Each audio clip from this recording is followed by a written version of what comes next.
Welcome back to Haunted and Historic Australia for another episode in our Criminals, Cutthroats and Convicts series.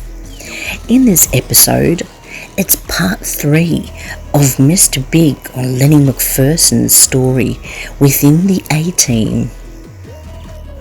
We left part 2 with Lennie's retirement gift to Ray Kelly in capturing the Pentridge escapees, Ryan and Walker, resulting in the last man hanged, Ronald Ryan, which we will tell in another story, one of his own, later on.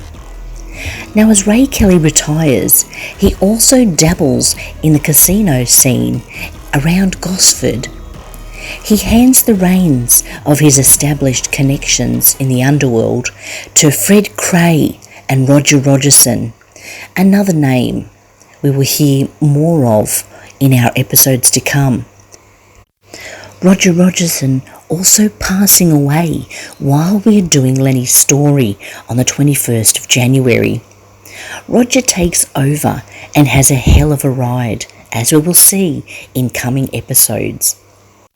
As we know, Lennie is all-powerful at this time, but he does have many enemies, including previously mentioned Raymond Ducky O'Conor, as well as a Charles Chicker Reeves that is with him, another ex-professional boxer, standover and murderer.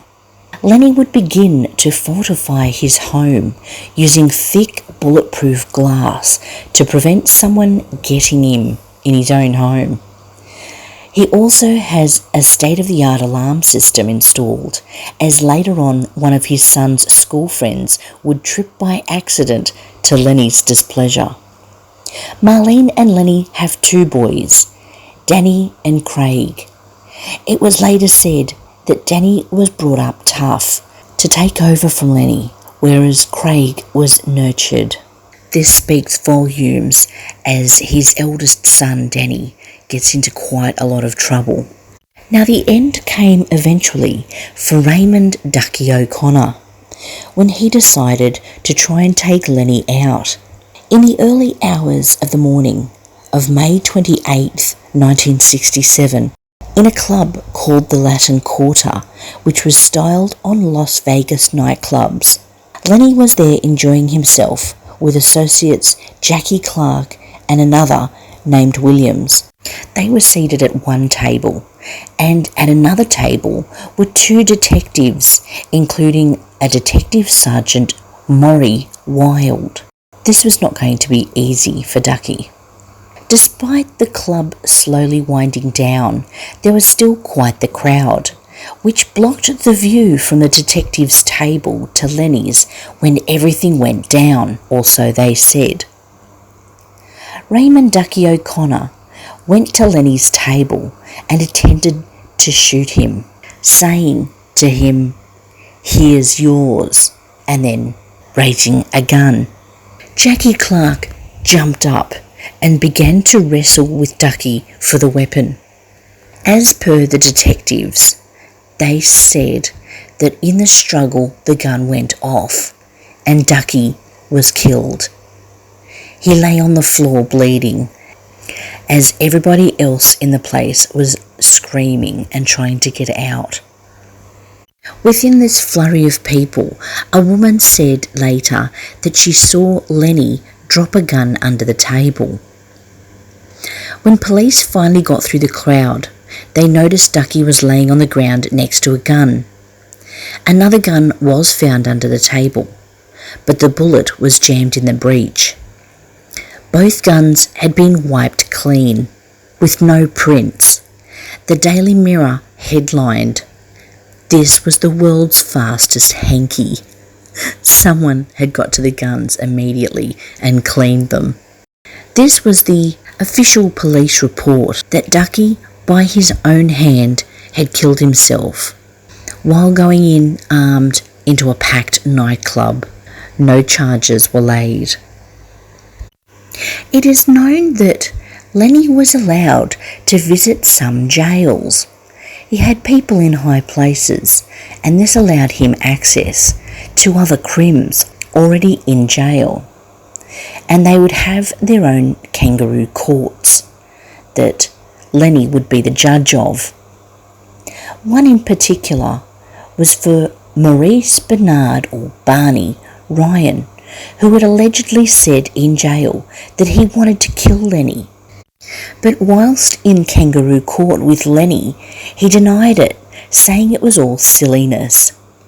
Well, Lennie dropped the case, but when Barney was released 3 months later, he was gunned down outside his home by 4 men who had hidden in the bushes, and Lennie had apparently instructed them to empty their guns into him. Lennie didn't like threats. This was another unsolved murder. There was a detective appointed to these old cases, as well as trying to bring down the consorting of crims at different locations. A Detective Chown was put in place for some time, and he brought in some of Lennie's associates, charging them with consorting. Some of them had to do some jail time for it. Lennie was brought in as well, Detective Chown wanting to put him away too. But somewhere along the line, his friends in high places intervened, and he got a slap on the wrist, while others got jail time. Proof that even after Ray Kelly was out, he still had some friends on the force, as well as with political players. Now death came to another of Lennie's rivals, a rival by the name of Joe Borg, apparently not wanting to pay standover money. He was hit at his recently acquired North Bondi house. 2 other Maltese men were charged with placing a bomb in Borg's car, which killed him when it went off under the bonnet after he started up the car. A Keith Keylor was also sentenced to 7 years for his involvement. He had been an associate of Lennie's too. Did Lennie order this hit? Keeler did the time and was not mentioned again. Things at this stage were still going pretty well for Lennie at the top. Things were made a little easier too when Detective Chown was replaced by Detective McNeil, and McNeil liked Lennie and advised him how to go under the radar when it came to consorting, telling Lennie of certain spots that they were watching and that he should not venture to, and other spots where he could go freely and they wouldn't say anything or do anything about it. Lennie was a known criminal. Police knew it and civilians knew it. So for Lennie to be hanging around, say, junior football clubs, it wasn't a good look for the business, especially after one particular club, South Sydney Junior Leagues Club, was getting a lot of attention, primarily from 1959 to 1964. You see, poker machines were a big thing in the late 50s and early 60s for the South Juniors Club. Having been legalised again from 1956, there had been a ban on the gambling machines since the 30s, but by the 60s they were everywhere, in particular in rugby clubs, making high profits, but none more than South Sydney Juniors Club. The club in 1959 was in debt heavily, but it grew in leaps and bounds once George Wintles, the president, put the poker machines in. He was hit with heavy objection from the community, but eventually won out, and the government, taking their taxes for poker machines, kept it all going. There was even a meeting between all of the churches or all of the religious denominations to go up against the poker machines, and they failed. Money definitely talks when the government's involved. But Wintle himself was overthrown eventually. I suppose they needed a fall guy to make everybody happy. and Walter J. Dean, a barber, took the top spot. He had actually been cutting Lennie McPherson's hair for a little while now and was quite friendly with Mr. Big. Over the next decade, anyone who was in his way was either roughed up or bombed. Poker machine manufacturer Raymond Smith was another associate of Lennie's. He had previously had a bomb scare himself and had appointed a police guard or bodyguard in Murray Stewart Riley, who had actually been an Australian Olympian rower, with another officer named Mervyn Wood, and he'd been with the force for some years now. But the perks of the job must have been too good for Riley, as he ended up quitting the force eventually and joining Raymond Smith's company as a sales manager. Raymond Smith's poker machines were in Wally Dean's clubs. It seems everyone was Lennie's mate, and something started going on. The Junior Sports Club, as well as Murray Riley and Raymond Smith, all seemed to be doing fairly well financially. And bombings and poker machines, like those in the Las Vegas Strip, everything smelled a lot like the Chicago outfit and the Mafia. Wally Dean and Murray Riley started skimming money from the club, very Mafia-esque. And I wonder where this Chicago influence or Mafia influence came from. Well, Mr. Big isn't liaising with this club, or is he? Bob Bottom wrote an article for the Daily Mirror, anonymously that is, and someone told Lennie about it, that said that Mr. Big had been affiliated with a certain junior football club. Lennie got a little upset and rang Bob Bottom, not exactly threatening him, but explaining to him why he didn't want his name written down. And he also said to Bob Bottom that if Bob wanted to call him in future and ask him if he was affiliated with certain businesses, he wouldn't lie to him and he'd be honest. But he advised Bob on this occasion that the said business he was said to be liaising with was not true. And apparently for Bob Bottom, someone in his business squealed on him. It's a dangerous game to be reporting on the A-team. But not enough to scare Bob Bottom off. Perhaps Lennie was not outwardly involved with the club and with Wally Dean, but he just had to be in there somewhere in the background. And nobody wanted this run of success interrupted at any cost. The venture was quite successful for a time. Wally Dean and the others created different businesses, which then exclusively worked on the League's club. Any contract that was up for grabs for furnishings or renovations was given first to family and friends who had businesses created in their names and were paid overinflated prices for the work. They lined their pockets pretty well, and although Lennie's name doesn't seem to be written anywhere, it reeks of him. He was the common amongst all of them. He knew everybody, and you can't help but think that the Mafia style running of things has to have had a little touch of Lennie in there somewhere. I think Bob Bottom was onto something, despite Lennie saying he was an honest man. Would Lennie lie? He is Mr. Big after all. Why wouldn't he be involved? Now, Lennie wasn't just a standover.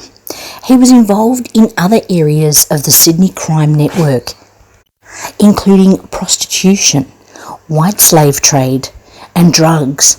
He may not have been a brothel owner as such, or a handler of flesh or narcotics, but he enjoyed the cash that was kicked up to him for their protection and to keep the cops at bay. And if Detective McNeil said, "Don't go to this place or consort with this person, they're being watched," he wouldn't. He'd have somebody else go and collect on his behalf. And having said that, a lot of the money that Lennie took was given to the cops so all of this could continue. Lennie really hit the top when he met the new owner of the Bourbon and Beefsteak in King's Cross, a Maurice Bernard or Barney Houghton, who was a Texan man. He had come to Australia after having been and worked in Southeast Asia. He had connections in the US military as well as the CIA, although Lennie didn't know this at the time. Bernie was in Australia to make money illegally, and with a green light from the US, he was particularly into slave trade. Lennie walked into the Bourbon and Beefsteak to stand over the new owner, but after some talks, they ended up in business together. Bernie had connections to bring in women in a time around the mid to late 60s of Vietnam War.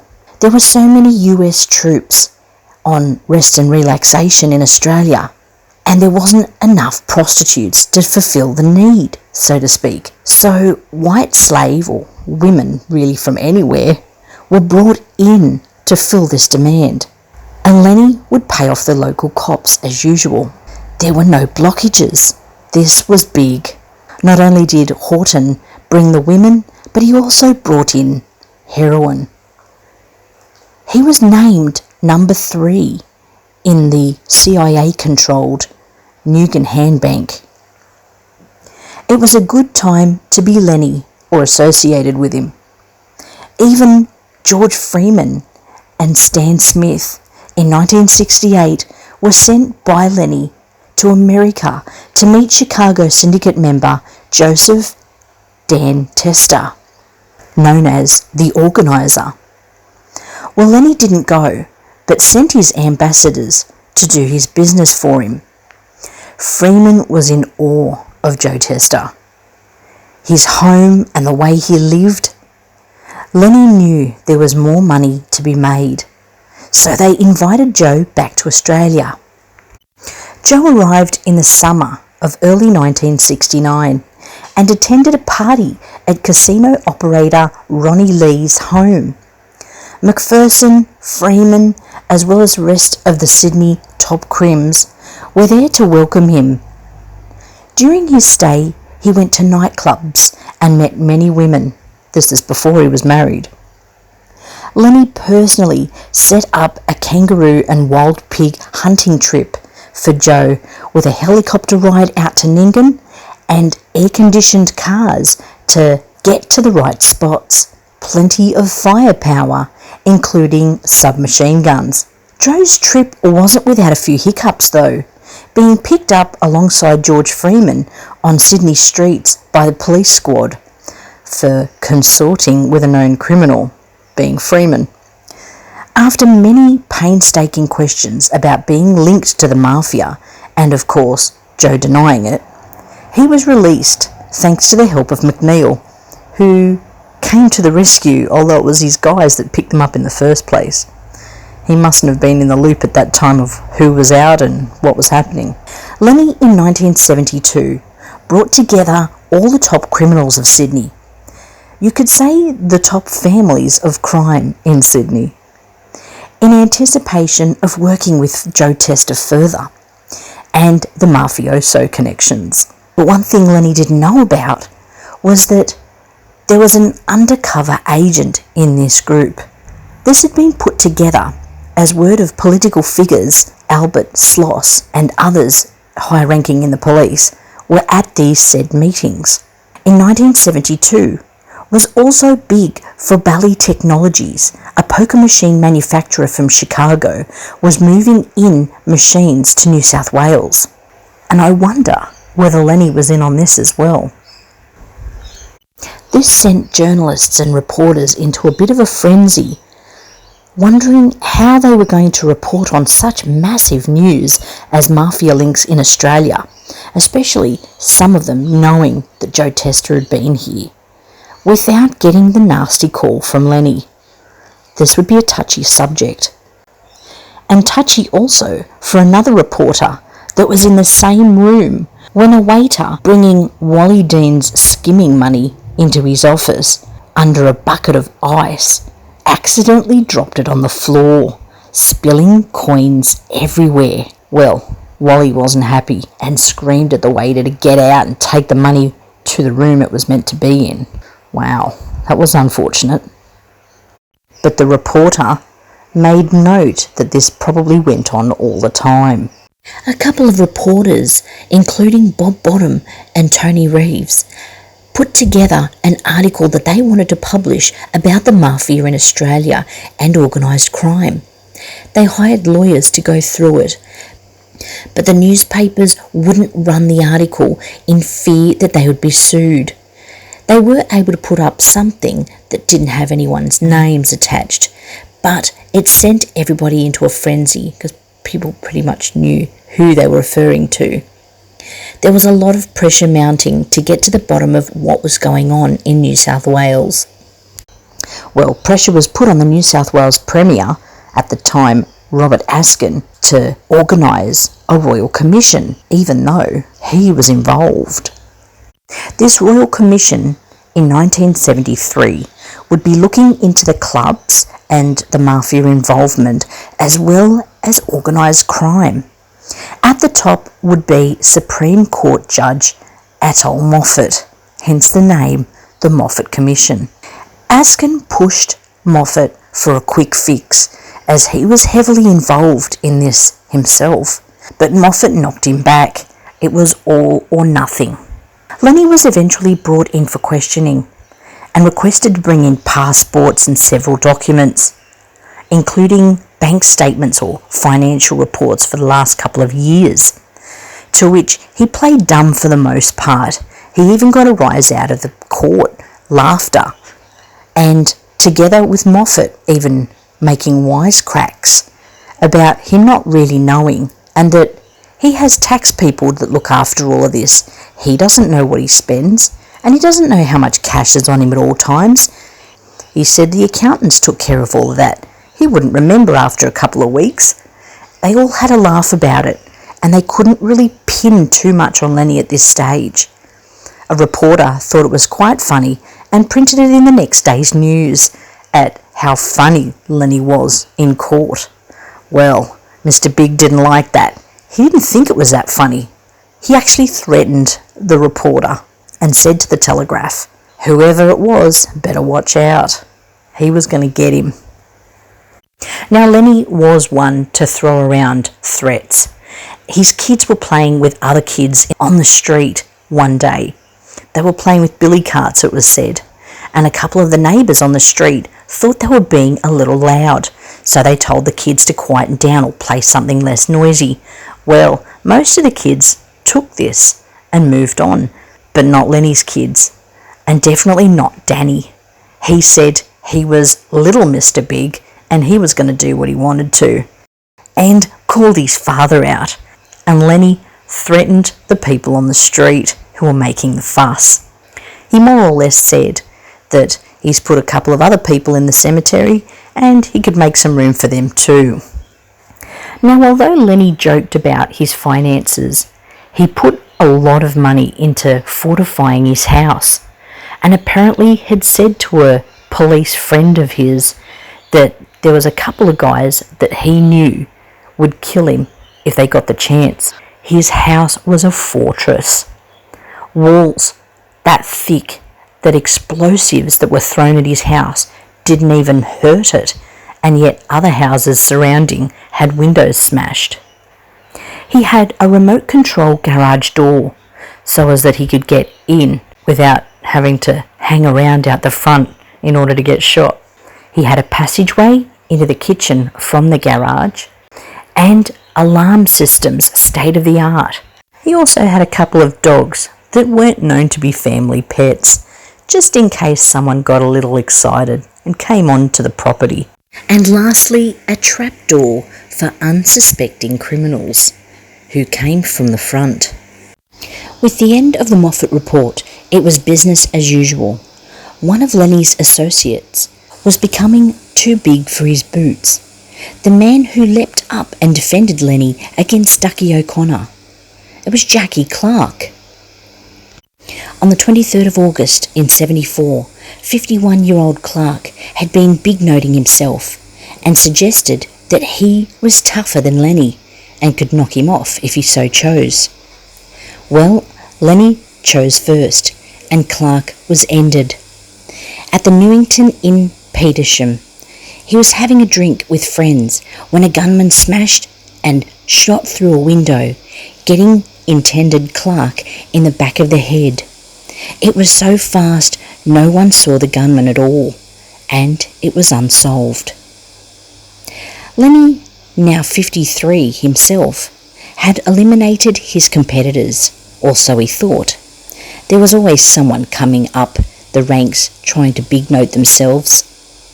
Next was Mad Dog Miller, or Lou Miller, calling himself the Godfather. Well, soon enough he went after Lennie's guys, who had heard about the hit and were ready. In the end, Mad Dog's men got picked off one by one, and the dog disappeared. Lennie had a way with people. He had quite a lot of people that were ready to stick up for him and defend him. But some people close to him, such as his mother, didn't really want him around. She didn't invite him to a birthday party, and when he turned up with a white rabbit, insulted that she wouldn't invite him to such an occasion with the rest of the family, he destroyed the animal in front of her. Lovely Lennie. Lennie was deported from Manila in 1975 on a trip there trying to broaden his already criminal activity. It was on information from the Australian Commonwealth Police. The Philippines held him in a cell until he was sent back to Australia. Well, he wasn't happy and abused the first Commonwealth policeman that he came across. Journalists were in a frenzy. They wanted to write a story about this, about the fact that he'd been deported and the circumstances around him screaming at the police officer. Well, they had their information, but they had to run it by Lennie first, even taking a carbon copy over so Lennie could make his own edits. Despite his efforts trying to get back over to the Philippines, he never was able to get there again, even trying to inform to the Commonwealth Police about knowledge of Juanita Nelson's murder, but they were not able to help him, and he did not provide information in court on the murder. Things seemed to settle down for Lennie for the end of the 70s, despite Donald Mackay's murder and Chris Flannery, Neddy Smith and Roger Rogerson all having their crack at the top spot. Lennie turned his interests to Queensland, where he'd always wanted to settle down. Buying up properties in his name and his wife Marlene's name, he spent a lot of his time there, having Murray Riley collect on his interests back in Sydney. But of course he did come down a couple of times to show his face around and make sure everyone was still intimidated and knew he was Mr. Big. He still was in with the police for a time. A detective, Sergeant Bill Duff, kept him in the loop with what was going on in the Sydney CIB. There was quite a lot of fuss going on, quite a few shootings Chris Flannery was flexing, and the police were getting a little tougher as well.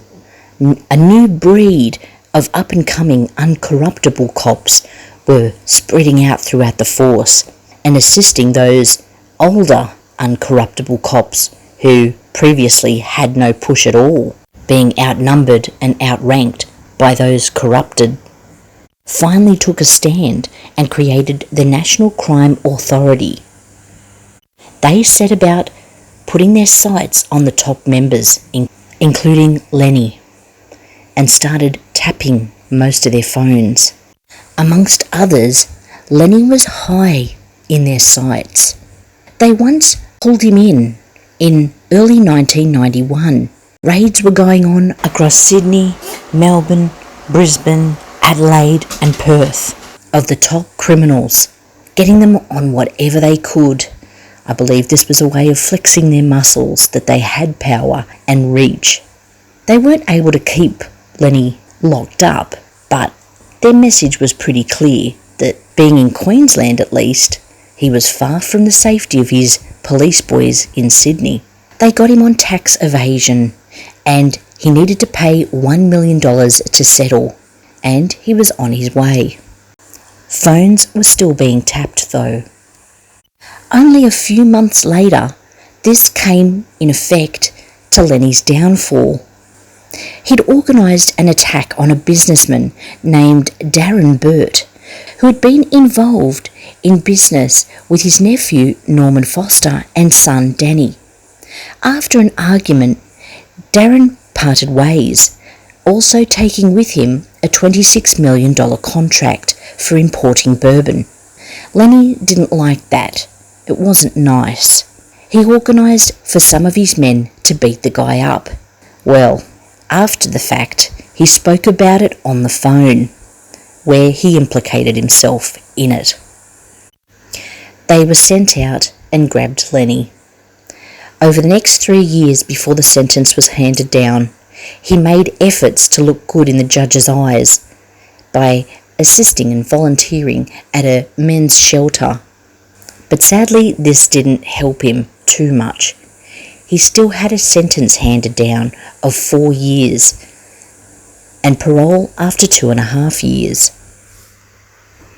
A very depressed Lennie was sent up to Cessnock Prison. He'd spent so much time avoiding prison and now believed he would spend his last days there. He wouldn't be wrong. Just 2 years into the 4, he ended up having a massive heart attack after being on the phone with Marlene. On the 28th of August 1996, he was 75 years old. Mr. Big was no more.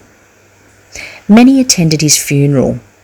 Family, living associates such as Stan the Man, as George Freeman had died while Lennie was in jail. But he had a good send-off, one he would be proud of, despite his criminal life. Respect him or despise him, he was and will be remembered as Mr. Big. Well, I hope you enjoyed this 3-part episode of Lennie McPherson in the A-Team. Stay tuned for the next episode where we take a look at George Freeman, the boss, in the A-Team.